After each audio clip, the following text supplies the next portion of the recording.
What inspired you to focus on entrepreneurship development? Always had it. It's an innate thing, but for the basis of my growth really stems from the fact that I've worked for LEA, which is the Local Enterprise Authority, where we worked with hand-holding entrepreneurs, enterprise development, and all that. And from that, my love for self-development, for personal development, for growth, for growing the economy, for creating employment for others, because I could see with these entrepreneurs that we were helping, some as startups, some as already established, the joy that they derived from that. And as soon as I retired from LEA, I knew immediately that I would never go back to full-time employment. What are the key highlights from your development journey? Well, my key highlights would not necessarily be the what do you call it? What would people normally say are the joyful moments? But for me, the joyful moments have always been what people call failures or setbacks. So I've had several businesses, a lot of businesses actually, failing. But in those failures or setbacks, I have learned a lot about myself. I have learned about my environment. I have learned a lot about my people. I've learned about, what really makes a serious entrepreneur. So sometimes we fail and we think it's the end of the world. It's catastrophic. You lose houses, you lose assets, you lose friends. At times you lose family. It's on the basis of these lessons or setbacks that I've become what I really am. I'm able to empathize and understand when somebody sits in front of me and articulates their challenges. I'm more of a listener now than a talker, because it is in this listening skills that I've developed over the years that I wish people listened to me more when I was having these pain points.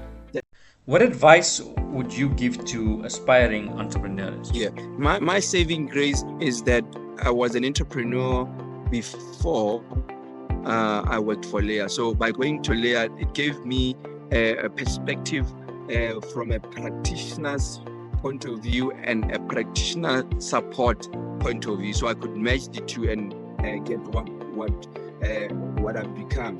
But for somebody who's never done it and is in the employ, it's basically what you are doing, what you could do, Ahmed, with your eyes closed. As you go along, you realize this is what people actually need out there. It could be something that you've never done before, but as you realize through market research as pain points, and also the ability to empathize, to say this is what people are challenged with.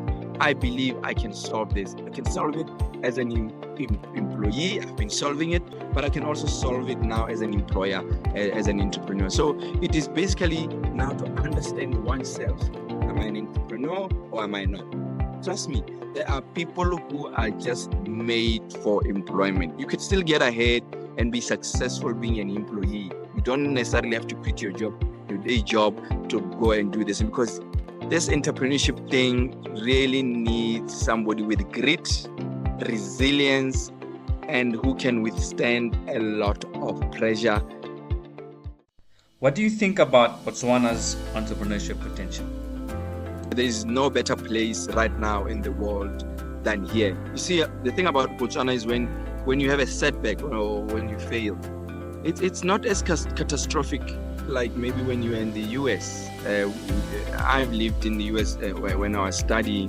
There, when you have a setback, when you fail, it's bad. But here, because you've got family, the standard of living is not as bad as in these developed economies. You can always recreate yourself. So that when in Setswana we have a saying, our monna gawe wa sekamo, which basically say a man doesn't fall, he just leans. He leans. So you can always recreate yourself and become the better version of yourself. So, but also in terms of talent, because I deal with talent, young Botswana who are upcoming entrepreneurs. Oh man, you compare them to any other young people in the world, they will always come up tops. All they need now is our support. They need a conducive environment.